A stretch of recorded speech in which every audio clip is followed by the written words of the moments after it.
gold, and he's taking all this farm after 15 minutes, but he's 17th in damage per minute, so he's just not performing, really. But the problem is bigger, right, Monty? Because Kramer doesn't just take gold, he also takes resources, he takes team design. The comps are often built around the Kramer, such that they were running Jinx in their last series, bringing back these really big hyper carries. It's not a meta that favors protecting for the hyper carry, and Kramer isn't finding results, even with so many investments in him, both in terms of gold and comps. So, CJ, where's Ghost, and where's a new strategy to find their way forward? Well, it's going to be tough.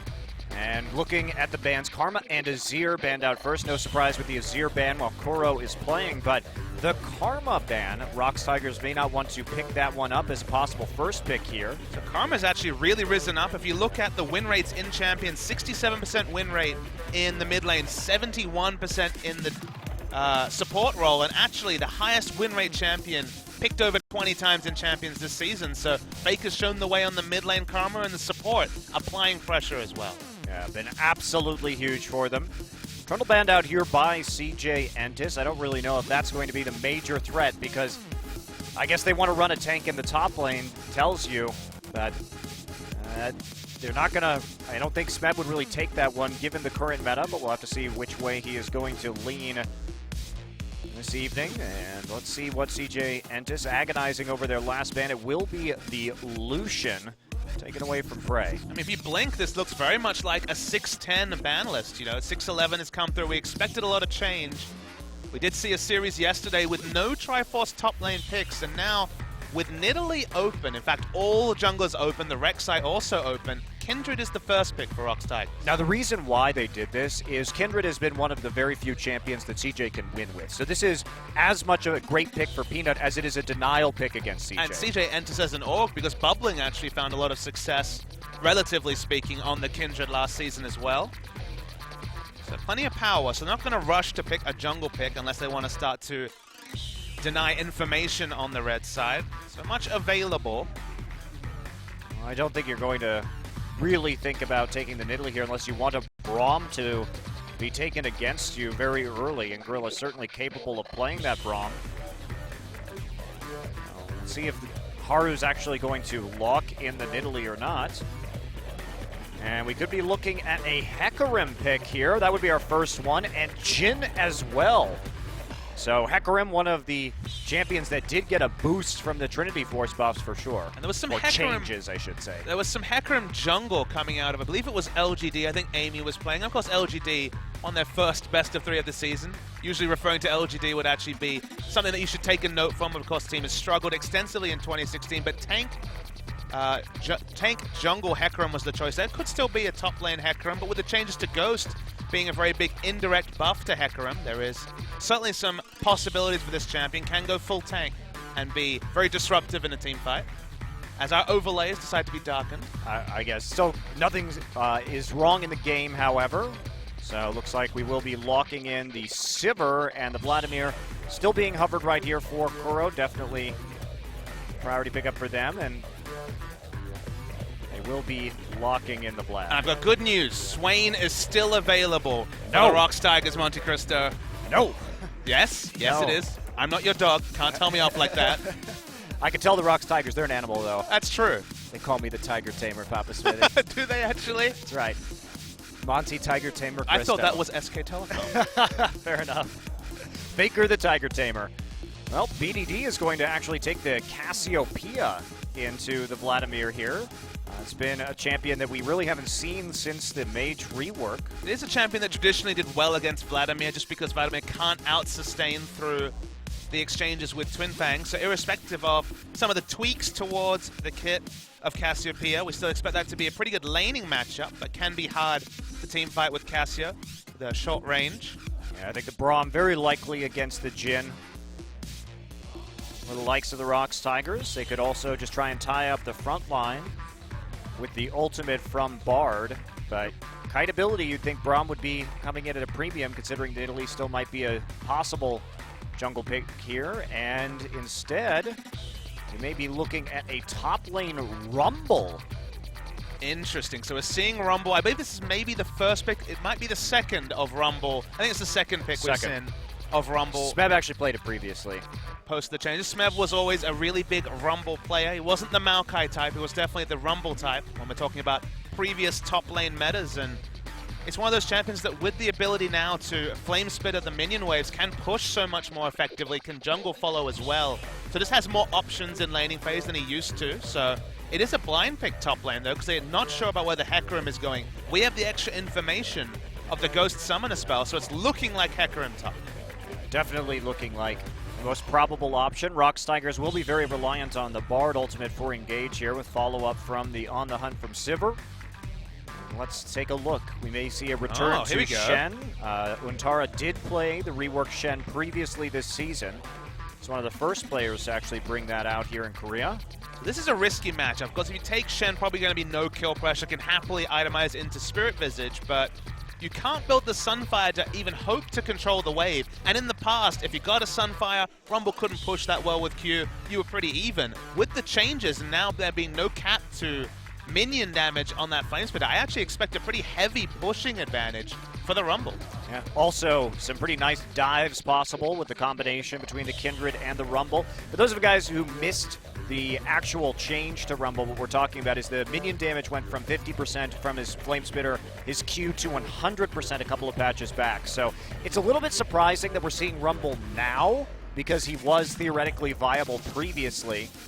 But Smeb is going to be returning to his old pick, and we'll see how he does on this one. CJ, not a lot of appeal for this Jhin, considering that Hecarim and Cassiopeia are going to be going deep into the enemy team composition, so Madlife have to be precise with those tidal waves and those bubbles to make sure that Kramer can handle it in the back line. By far the most played champion in Smeb's career is the Rumble. 11 more picks, 32 overall than the Maokai, which interestingly is the second biggest pick for Smeb. So not a lot of hard CC though to grasp, and the turret dives may be affected by the reduced slow coming through for the Kindred. So Kindred's lost a bit of early damage. Have to be very precise to get all that damage down onto the Shen, who is of course quite slippery in his own right.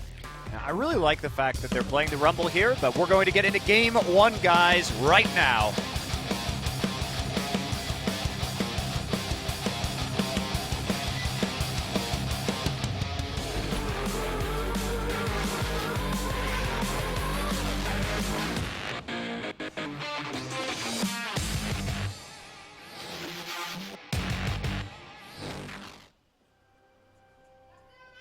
Oh boy, it's a Cloud Drake. The power of the wind will be with whomever takes the dragon first. And it will be Game 1 here between the ROX Tigers and CJ Entus to kick things off. So the Cloud Drake does have one interesting synergy with the good old Clippity Cop Hecarim in the jungle. So the extra movement speed is translated to damage, probably just on the devastating charge, because after that you're in combat. I admire your optimism, Papa Smith. You know, you have to try really hard to be glass half full with the Clown Drake. You really do. You really, really do. But again, so we did see in the LPL this Hecarim jungle. It's a surprising pick to see, because nothing's really changed about Hecarim directly, and if you think about it, in general, tank itemization has been directly nerfed, but the one thing you can say about the Hecarim is the Ghost. Once again, Ghost is stronger at every stage of the game than it was previously, so at least he's got Ghost going for him, Haru. That girl sign said, praise girlfriend. Not sure if that was optimism or the truth. I think it was optimism, Papa Smithy. I think it was optimism. Well, we are going to see both lanes in your favorite Australian meta. Oh, yeah. Heading to the north side of the map, and Kuro and BDD already going at it in the mid lane. So I'll have to keep track of this Hecarim. I've never seen that skin before, but we haven't seen Hecarim. Elderwood Hecarim. Is that what it's called? Yes. I don't know why I know that. I just do. Stop knowing skin names. I don't know anything about lore, so I've got that going for me. Great. I know nothing about either. So, coming in, I'm very curious about how Haru's going to do against this Kindred. Smeb, though, I like the Rumble pick here simply because the Equalizer has always been good against low mobility AD carries where you can easily shoot it in the back line. Also very useful for kiting against these champions who don't have a lot of dash abilities. such as Cassiopeia. So they have a really excellent kiting composition, the ROX Tigers. If they can get the priority in the river and start to kite out, they should be in very, very good position to take some of these team fights. Now, I know it's about skins again, but it is Super Galaxy Kindred and Super Galaxy Rumble on the Rift. So that's some fun topside synergy. I hate Super Galaxy Rumble. He really is very loud. He's so annoying. You know what the upside is? If you minimize the game but still have game sounds, you will never miss the start of the game because you start shouting indiscriminately in the Rift the moment you spawn. All right, Peanut kind of come in for Battle some early Ward. damage. Battle Ward indeed. Red buff going to tag Haru right there. So Peanut going his, it's like Krugs to red to blue there, and then following up after a full clear by Haru. So he will be losing out on his red buff. Pretty greedy jungle clear here by Haru.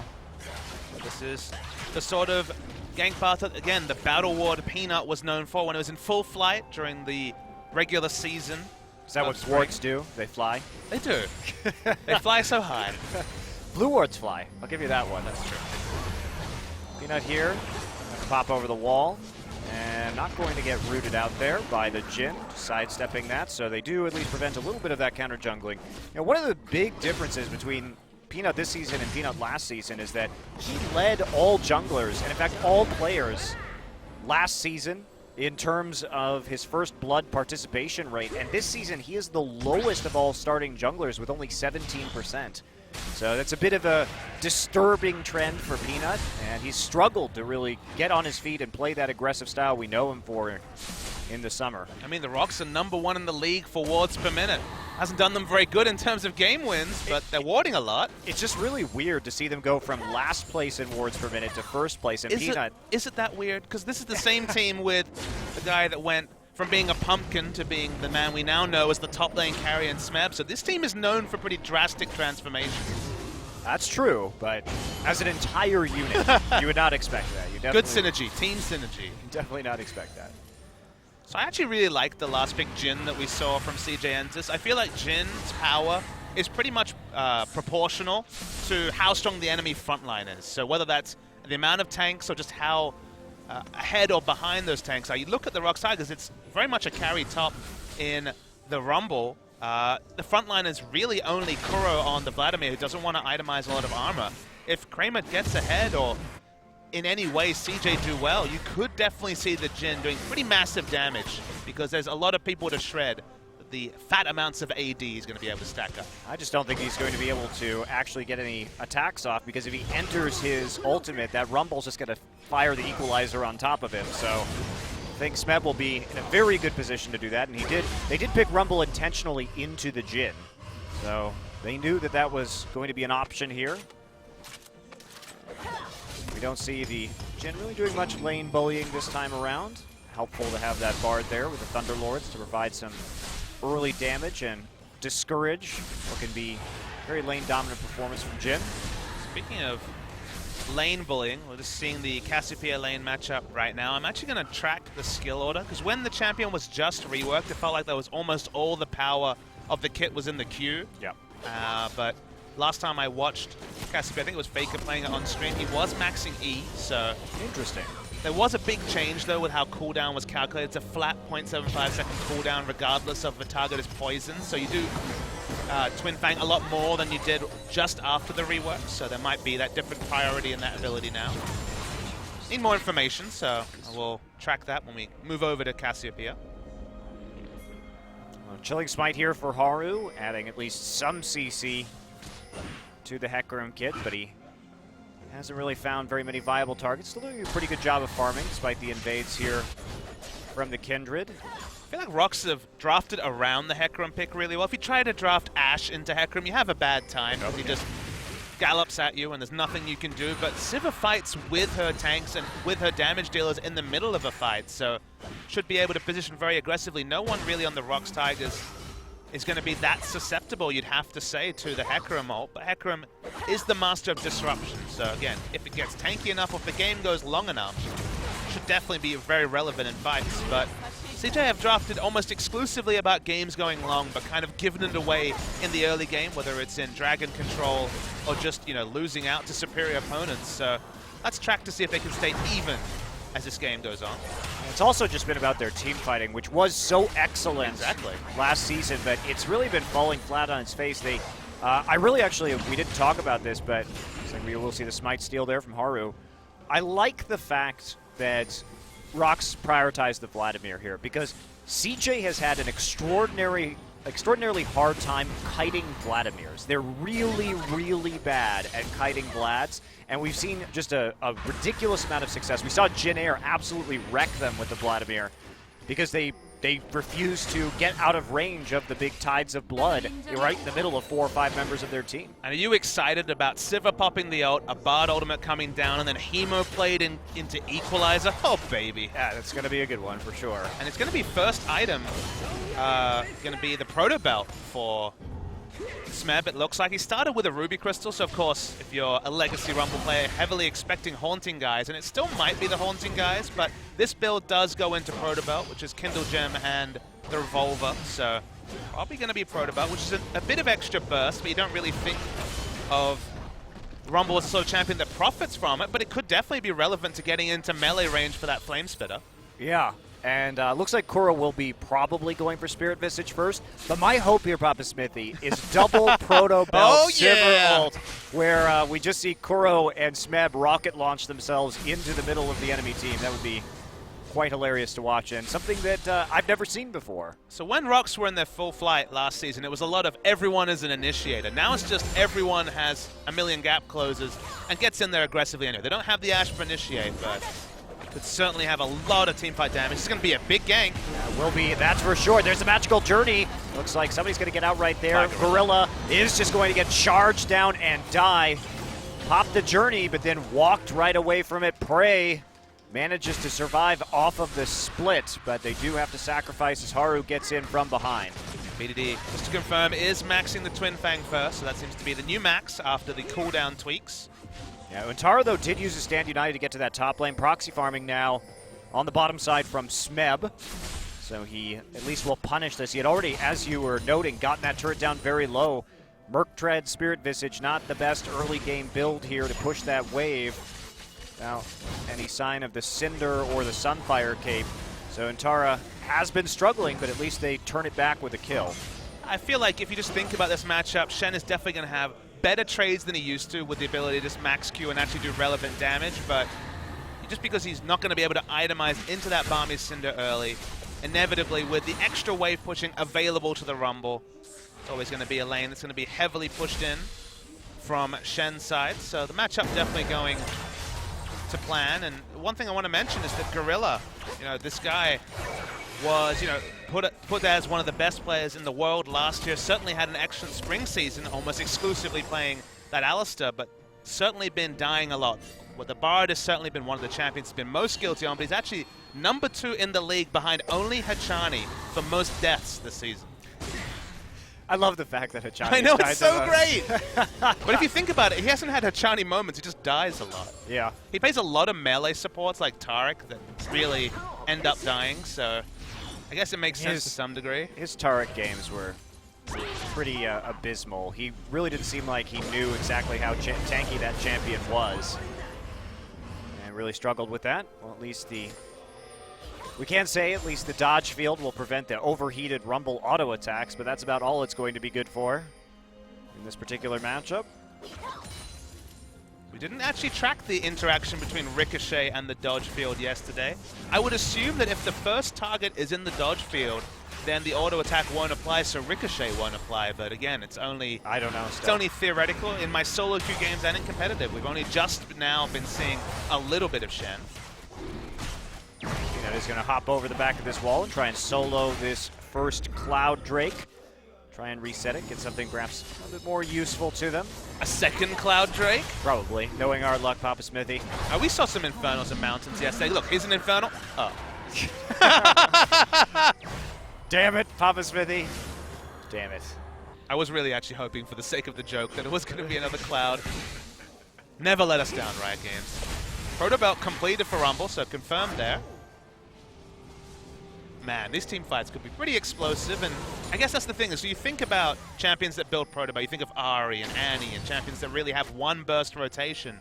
Rumble does have that to some degree, but again, getting in melee range is relevant to getting the most out of Flame Spitter and those empowered auto attacks. All right, interesting. ROX actually has been setting up a 5-man here on the spawn of the blue buff, and Peanut, I don't know why he flashed there. Interesting choice, but they are still going to go after this blue buff, and they already swapped down to the bottom side, so they can simultaneously attempt to kill this turret. Smeb may have to TP into the top lane in order to save his, and pop his equalizer if they actually want to trade one turret for 0. But they do take something for it. Haru makes a transition over to the other side of the map. It looks like they're just going to base race actually here for turret number 2 with the help of Peanut. It's not going to be a race. Remember, Rumble can clear so safely with Equalizer. Shen hasn't even got a Balmy Cinder, let alone a Sunfire Cage. So this is actually really smart. Triple range champions pushing for the ROX Tigers. And look at CJ. They're struggling to get the outer turret. Yeah, Madlife actually has to take... Oh! Wow.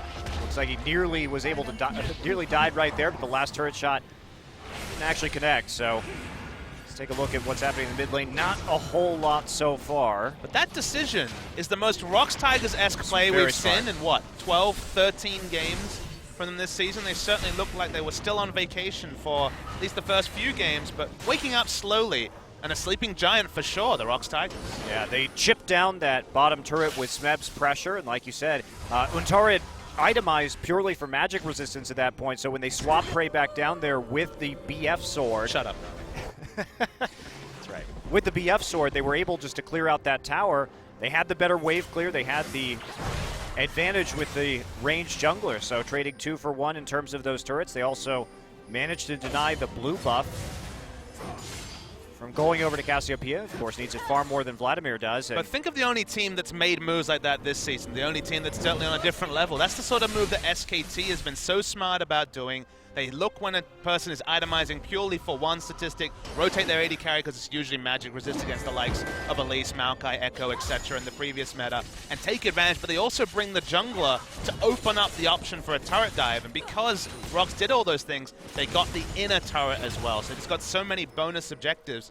On first glance, you're like, why are they swapping now? Dragon's down. But it was the bonus objectives they got in the lane and in the jungle that really made it a masterstroke from ROX. Very nicely done. Not going to be too much reflected in the gold lead right here, that extra turret. We do see, actually, Kuro switch away into the Proto Belt first, so we have double Proto Belt already. Now, the sad thing about this is this composition and this itemization would be amazing if these Drakes were actually worth anything in this game early. Some Infernals. But with double Cloud Drakes, like, this build's power spike is kind of going to be wasted unless they find a different way to use it. I don't agree, Monty. Don't agree, Gorilla. Oh, it's gonna be a fight. Now looks like Gorilla actually just gonna get tagged out right there. Flashes still dies anyway. Haru still getting the AoE down, but the Lance Respite has been popped. Haru, the next target to focus. Double kill though for really Haru. Nice equalizer. Yeah, equalizer does come in, picks up 1 in return for the ROX Tigers. Kuro on the run. They're trying to kite this one back out. Looks like CJ not going to commit over the turret. Takes a couple harpoons and a Q from Vladimir. Has a bit of punishment, but 3 for 1 in favor of CJ. ROX makes these plays a lot. Those sort of plays would have worked in previous metas, but without the Alistar with the Bard, unfortunately Gorilla consistently overestimates his tankiness, dies first with ultimate available, with Ignite available, and ends up being a 3 for 1 trade, and now potentially a chipped out mid turret for CJ Entus. You know, we're going to see the replay. Again, it's Gorilla getting too cute. If that's Alistar or Braum, you can understand it, but dies instantly before anything can happen. Credit to Kramer, though. He did actually land the root in the middle of the magical journey, it looked like. And so they were able just to catch him, or right on the other side, and burst him down. Equalizer from Smeb was exactly where it needed to be. It's just 2 had already fallen before that could happen. So split the team, did a lot of AoE damage, but 2 being dead already meant that there wasn't any more to get from it. So ROX have made the smart map movements up until then, but suddenly CJ, they're in a good spot, and they haven't been in touching distance in a lot of their games. So especially as we mentioned, with Jhin being able to carve out the squishy lineup from ROX Tigers, all hope not lost yet for CJ. Definitely not. ROX will be making a play onto the top side tier 1. Peanut already there. They set up a lot of pink wards, discourage any kind of defense. And Kuro, Peanut, and Smeb all just using the auto attacks. Try and burn it down, and that taunt not going to land. Root will coming in from Jhin. Not enough for any kind of engage. ROX in the 5-man here. They're splitting with Cassiopeia on the bottom side. Which doesn't have teleport, so with a 5-man investment, there's the ultimate.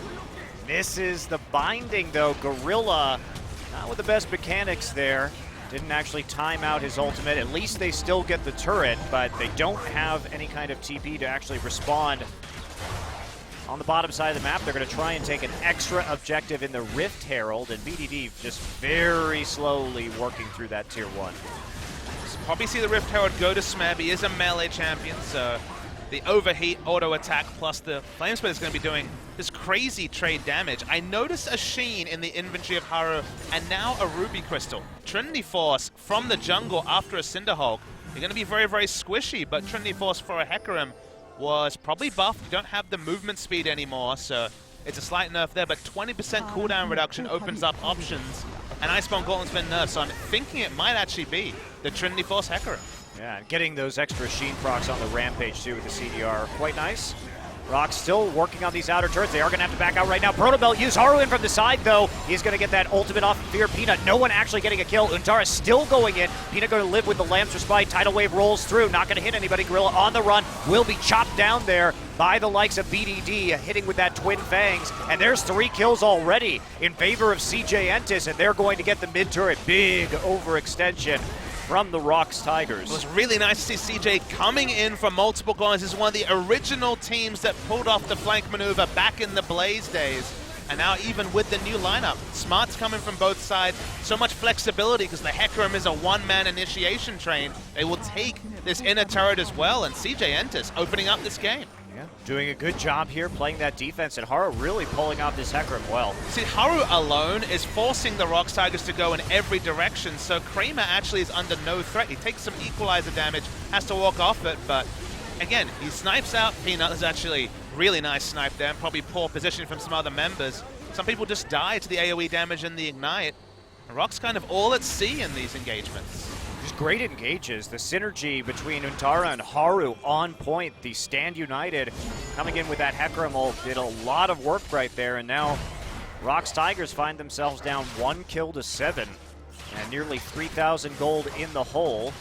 Peanut will be snagging this blue buff for himself, but this is a real struggle now for ROX. They needed to be able to kite this out, and they haven't really gotten much of anything. Cloud Drake is up now.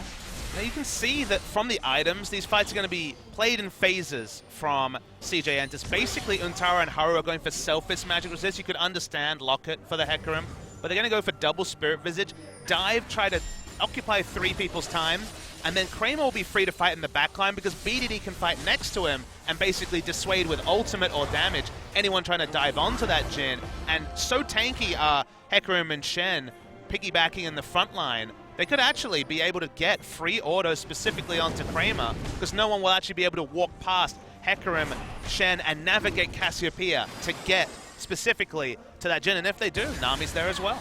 Yeah, quite problematic. Also, Smeb here going for it pretty quickly. Andri's Torment. He is not going to be a very tanky rumble in that front line with this itemization. So from what I understand, the Proto Belt is naturally countered by the Miasma from Cassiopeia, which doesn't let you use gap closers. Oh, Peanut caught out already, and he's just going to go down. And actually, Haru comes in and takes the Drake. Oh. Kuro with a couple curtain call shots on the backside of the pit, but that is a very free kill and a very free Cloud Drake for the likes of CJ Entus. Bray has to pop the On the Hunt to sprint through his own jungle. Haru on an absolute rampage this game. Topical, that's the name of his Q as well. I know. That's like when I cast Java and I'm like, cataclysmic. Oh.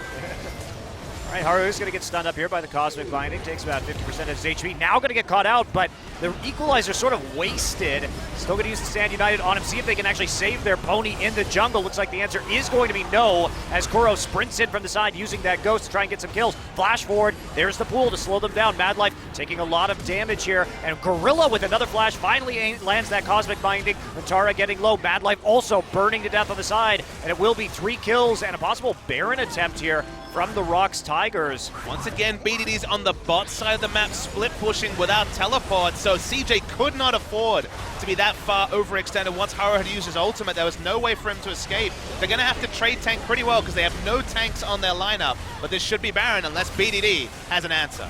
Gonna try the curtain call. There's one, there's two. Not gonna be enough. Sivir picks up the Baron, but they're getting picks on the other side. Kuro low, Smeb trying to get out. There's the E coming in from the Jhin, but he's not actually going to land the root. Nobody was actually caught out there, so. It's an exciting meta when no one's a tank on the side of ROX Tigers, because the moment they're caught, they die. But this is why all of this started. Haru got very cute trying to initiate onto Prey. Didn't respect how many people were around, so gives up his whole life. They have to use so many tools to try to keep him alive. He doesn't, but all the while the minimap tells the story. BDD was not on the same wavelength. They were clearly happy with him split pushing once again, but then they can't afford to be just so disrespectful of the ROX Tigers. They have the equalizer, they have all their flashes available. Bard and Sivir can do their bit as well. So the punishment is a Baron, but a lot of the Barons cleared out by some kills on the backside by BDD.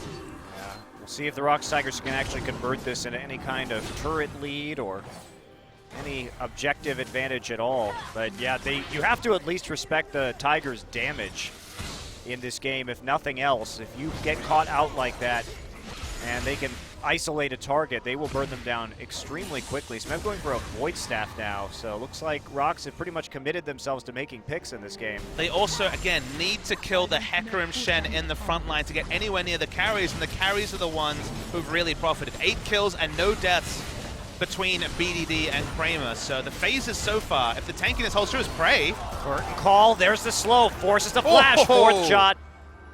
Swings wide. Shen still here.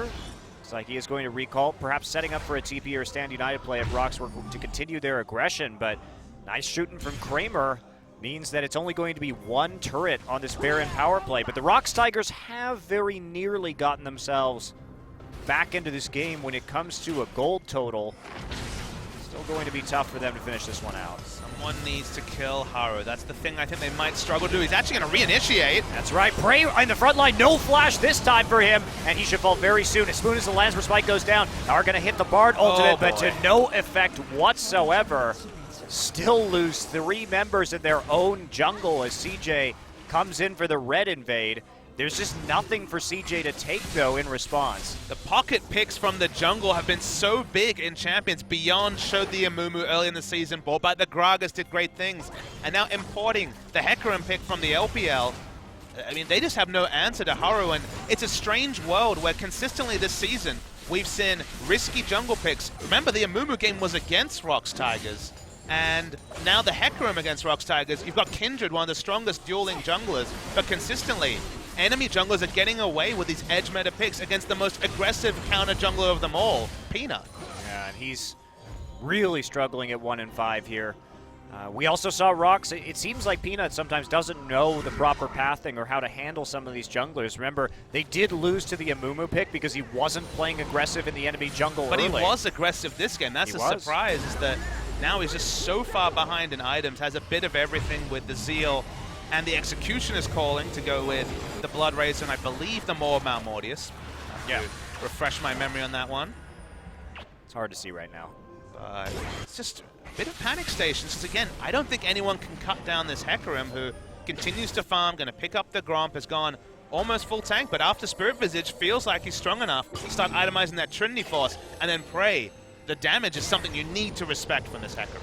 Yeah, I thought he might change his mind here after getting the Spirit Visage and actually just go Iceborne Gauntlet and try and get some slows, but he's just going for even more damage. So Gorilla going to sidestep that one, and BDD wants to get a kill right here. He will be caught on the Equalizer. Smeb so low, and that's it. Untara comes in with a Stand United. There's the finisher. Kuro desperately trying to do something with his Hemo Plague. He will pop BDD. No, he won't. BDD just barely living. Thanks to Mad Life coming in with the ebb and flow. Prey now caught out on the side, and he will just be cut down in his own jungle. That was a huge commitment for BDD, but Untara has been on point with the Stand United. And finally, CJ has seemed to have homebrewed a comp that works for them. The frontline duo and then the backline carries of the Cassiopeia and Jhin. The phases they're fighting in, feels like ROX Tigers doesn't have an answer, and this is one of the downsides of Kindred. If there's a lot of action in one area and then a lot of action on the other side of the screen, Kindred finds it very hard to get good use out of the ultimate and ends up getting picked, trying to transition between fighting with the carries and fighting with the tank line. Yeah, this has been an impressive game from CJ. They've played with each other, team fought well, and shown a measure of aggression in the early game. You can fall back for this Ocean Drake at the moment. Baron going to spawn in 2 minutes' time. They have an opportunity here to take another dragon. Let's take a look at this one again. I mean, BDD is just so aggressive. He's been one of the impressive performers this season despite his team struggling. Puts out a lot of damage to start, remember, has good sustain and also the shield, but it's amazing that Mad Life's heal is enough. He's at 210 health, doesn't die to the Vladimir because he has, I believe, an Abyssal Scepter for magic resist, but on your screen we also see that the Cloud Drake comes through for CJ, and I believe that's another Cloud Drake spawning, so interesting. It was an Ocean Drake. Ocean Drake, my apologies. Yeah. Cloud next, so don't worry. Yeah, well, ROX Tigers is getting their aggression turned against them through CJ's rather rapid collapses this game, and we have not really seen the Cassiopeia this successful since the rework, actually, but as you're saying, the Miasma dealing with the Proto Belt is actually a huge problem for the ROX Tigers if they want to actually engage these fights. They knowingly opted into the Proto Belt, specifically on the Rumble. Of course, it's very expected on the Vladimir, but on the Rumble side, it's a little bit questionable, I guess, as we watch. Now, it's not the biggest thing. In a lot of cases, the Proto Belt is used before a fight or just to finish off a kill rather than necessarily being required to win a fight, but so far it's been CJ initiating the fights from downtown with things like the Jhin ultimate or just Haru running in, and no one can deal with this Hecarim. Expect, if CJ win, a Hecarim ban in Game 2. Yeah, I think you got to take it out. We did see the... Oh, curtain call. It's going to start right here. They are just going to use the Sivir ultimate pretty early. A little bit afraid of a dive. Actually, the curtain call not doing that much damage over to Gorilla. And they are just going to clear out that minion wave with the help of the ricochets. CJ can be patient right now. They can just go for the Baron right at spawn here. 3 seconds. And they are going to turn onto it immediately. 1 ward from the ROX Tigers in the pit. That will be removed instantaneously by Haru and Mad Life. Cassio doesn't have blue, but always famously was a great champion taking Baron. Azir and Cassio from the mid lane were always the gold standard for mid lane Baron taking champions. So there has to be a great degree of respect. We do see people standing in wards, though, from CJ. Gonna try and do it again. Haru coming in with a Stand Unite already on him. He's trying to get on Bray. Bray has to flash over the wall, but there's the onslaught of shadows on the follow. Peanut and Kuro splitting up. Magical Journey gets a few members of the ROX Tigers out, and there's the main engage actually gone from the likes of CJ Entus. So can they actually do this Baron? No Hecarim ult. No Stand United. Gorilla gonna check this, gets stunned immediately. It tries to get through the Magical Journey, doesn't do it. Haru and Untara follow it through and around to the blue buff. Gorilla, another death in this game. Face checking that Baron. Of course, there's not really any good person on his team besides him to do it, unfortunately, without a tank. Doesn't seem like he knows the limits of this bar just from weight of play we've seen. Playmaking is good from the ultimate, nothing else is. With the minions taking down a Nexus turret, no way to contest this Baron. So another advantage to layer on to a 7,000 gold lead for CJ Entus. 18-4 is such an insane kill score because, you know, you would have expected 18-4, but it's flipped around. CJ Entus just found something finally that works for them. I love the fact that this homebrew comp, it makes sense. The itemization, going for selfish itemization on Shen and Hecarim, realizing they're never going to be in aura range of their carries because they're fighting and tussling up with multiple members in the backside. It's been good to see, and it's nice to see CJ finally take that next step when we're already double digits games into Champions Summer. Well, we did see one of their nice games where they played quite aggressive Lucian and Varus when they went up against Longshu, but ever since then, against Jhin Air, they folded pretty quickly.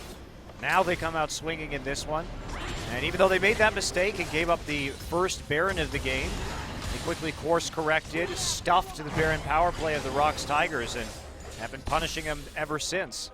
Trinity Force Hecarim from the jungle. This is fun. Of course, this build would not be able to be put together if the Hecarim was behind. If CJ was losing, this would definitely be a hole they probably couldn't creep out of. But when you're ahead, being able to itemize Trinity Force from the jungle is just so much power. And just with a Spirit Visage, they haven't had to worry about the AD damage. It's been killing people. It's maybe going to be a turret dive. Curtain Call misses the first shot, and there's the Bard ultimate just to stop the Curtain Call from poking them out so they can at least defend these turrets. And that's going to be a Tempered Fate, not useful for actually defending the inhibitor itself. Ranged auto attackers getting zoned away. It's only really Kramer that can do anything safely, and for now, hasn't been able to get too many shots in. Now they are taking away bit by bit this inhibitor's HP, but they have to be very careful just because Cassiopeia and the Jhin can get caught out quite easily, but that's going to be it. Haru comes in and with one swipe of the axe will kill the inhibitor. They're going to re-kill number 2. Haru actually caught out, does have to Onslaught of Shadows out of the fight. Bit sloppy on the siege there, getting ahead of his team by a significant degree, and now Kuro has the ghost up. Nope, that's the actually Crimson Rush, I believe. Yeah, with the ghost. And it's like the Jhin not going to find a route onto the Vladimir, so they can't punch through. And they are going to just recall right now. 2 inhibitors will be enough to sate them for the time being. I'm a bit surprised, though, when Haru had to use his ultimate out that we didn't see ROX just try and take a desperation team fight, because that was a good opportunity. I mean, Haru's itemization seemed to bait himself there because he had the Trinity Force completed. He's like, I need to walk up and get Trinity Force procs. I need to get the most use out of this item, but in reality, he doesn't have the tanky stats to be able to vindicate. That's only tanky in the middle of the enemy team when he's able to access his Spirit of Dread, his W, to get that extra AoE spell vamp. So for now they back away. There's been no shopping trips. There's still 5-man, and they're looking for this 3rd inhibitor turret. Playing it by the book right now. Baron buff still up. They've got some time to work with. Just a little bit left. And they are going to fall back away from this turret. Frey not actually going to block the Jhin route with the spell shield.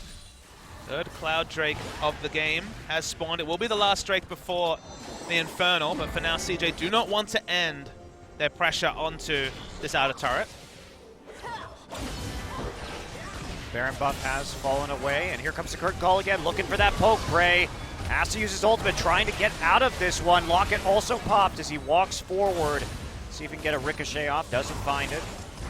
Will have to recall back to base or walk into the fountain just to regen his HP. Such a really good trade for CJ, a non-committal Jhin ultimate for the massive Bard disengage ultimate is a really good trade. They can still have basically full power in these fights, so they're going to try and use that window about 2 waves before Gorilla's ult's back up. Miasma down. So I'm trying to get that placement over the wall. Untara inside the base. Does take a bit of a beating. Is still Shen, though. Is still Shen, though. Is still very tanky. And ROX need to fall back to their last remaining Nexus tower to clear Super Minions. So CJ will go in on the turret this wave. This is the last wave before Bard's ultimate will be available. So if they're going to stick around this long, this is their wave to take this inhibitor turret, or they will back away. I mean, they're also just waiting. I mean, Untara's here on the inhibitor, that Nexus turret itself.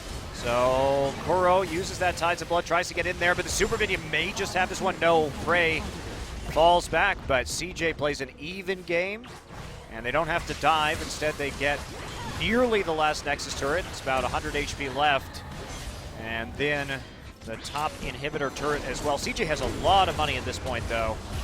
And they're not going to spend. Simmer is going to use the ultimate right there. Equalizer goes down. Kuro proto-belts into the back line, gets a 2-man Hemoplague, but it's not probably going to be enough right here. Haru falling low, but the kills are coming in. Kuro kited out and eliminated. Smeb, the next focus target, has to flash back, desperately trying to get back to his fountain, but this looks like it's just going to be the end of the game here as the final inhibitor falls, and there is no HP left on that Nexus turret. It's a desperate defense for the ROX Tigers. Peanut has to flash out of that one, and we are trying to see if they can actually force this one even further. Untara is low. Smeb trying to get BDD, and he lives yet again with a smidgen of health. Prey comes in, shuts the Jhin down with a flash auto attack.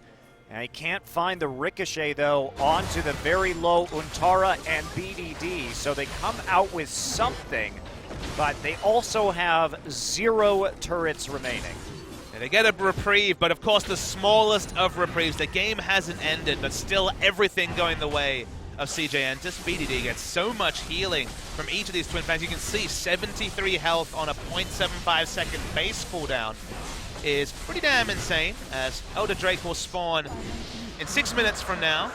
Cloud Drake obviously won't be a relevant statistic outside of, I guess, Hecarim once again, his devastating charge. Glass half full. One till the last, Monty. No, it's just bad. Cloud Drake is bad. It is bad. I agree. Don't try and justify a Papa Smithy. I'm trying to say what it gives, because it's like when you see a bad pick where you're like, well, it has CC, I guess. Even if it's bad, it still has its qualities. Get out of this game, Cloud Drake. Not want it here anymore. Well, the way CJ can just rush the Nexus right now, pretty much all hope is lost. For the ROX Tigers, they will have to mount a truly epic defense, and there is Zuntara. Just TPing in, sees an opportunity to get a couple of super minion waves advanced towards this Nexus. It's going to be a free Baron. I'm going to pose a question to you, Monte Cristo.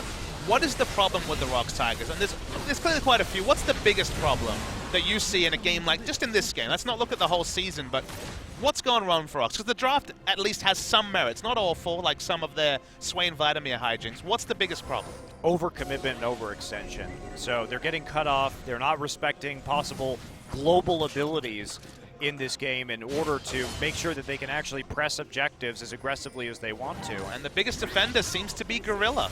I mean, that's the crazy thing, is this guy has been outstanding for years.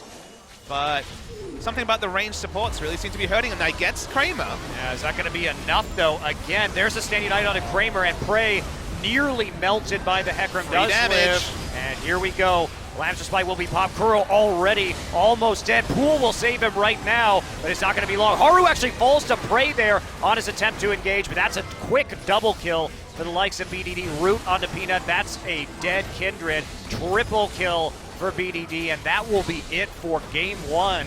CJ comes out swinging and takes a game off the ROX Tigers. And BDD ends it 12-0-7. Kramer on the Jhin, 5-1-12. The carries went off this game, and so did the horse. Haru had his first impressive performance in a CJ jersey, and he made the Hecarim pick work. That was the surprising thing. He brought out something that we have not seen in Champions in a very long time, specifically in the jungle, and it does so much work. There was nothing that ROX Tigers can do. They finally killed him in that last fight, but the amount of time and the damage he was putting out on an economy, on a jungle build, is crazy. I also just there's so much to like about CJ that game, besides the Cassiopeia split push, but the aggressive way they played the Shen and the Hecarim together.